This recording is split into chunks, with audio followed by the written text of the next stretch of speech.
Gypsy Rose Blanchard had a great meeting with Kim Kardashian, but their relationship hasn't continued to blossom. I've kept in touch with her producer and I have, posted our selfies that we had taken and Kim had, liked them on my social media, Blanchard, 33, said during the Wednesday, October 16, episode of The Vile Files podcast. I have DM'd her a couple times on Instagram. She added, it's kind of, we have minimal contact, but I know that is always a line that is open. Gypsy Rose was released from prison in December 2023 after serving 7 years for the murder of her mother, Claudine D.D. Blanchard. D.D. had been found dead with multiple stab wounds in 2015 at the age of 48. Gypsy Rose and her then-boyfriend, Nicholas Gojan, admitted to planning the murder after D.D. allegedly abused Gypsy Rose throughout her childhood. Gypsy Rose was granted parole in September 2023, 3 months before she was released from jail. After Gypsy Rose returned home to Louisiana, Kardashian, 43, reached out to set up a meeting to discuss prison reform.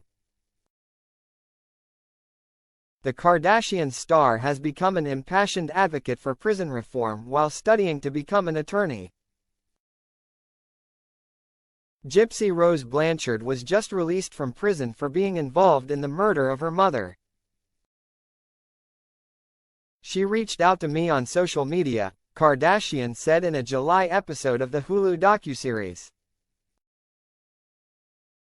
She's expressed wanting to get into prison reform, and with what she's learned being in prison herself, I think there's such an opportunity for her to use her platform in a real important way.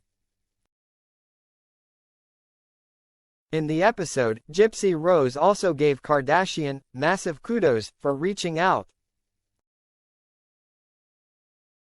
I think a lot of people are afraid of touching me as a topic because I am too controversial. So I give you massive props, Gypsy Rose said at the time. This has been a roller coaster ride. I am blessed to be given a second chance because when I was going through what I was going through, no one really talked about Munchausen by proxy. No one was ever a guiding light for me. After Kardashian and Gypsy Rose detailed her incarceration on the show, they posed for a joint social media selfie. It was exciting. Kim was really nice, Gypsy Rose recalled to podcast host Nick Viall on Wednesday, during which she was joined by boyfriend Ken Urker. I, actually, have never watched The Kardashians, so going on the show, the producer got a big kick out of the fact that I had never watched it before. She added, I knew Kim was very influential, and that she had the show The Kardashians, she has Skims, and I knew that she was very into prison reform. I said, she has sisters, right? She has a couple of sisters. That's, what I know about Kim. Gypsy Rose has since only watched my episode of The Kardashians.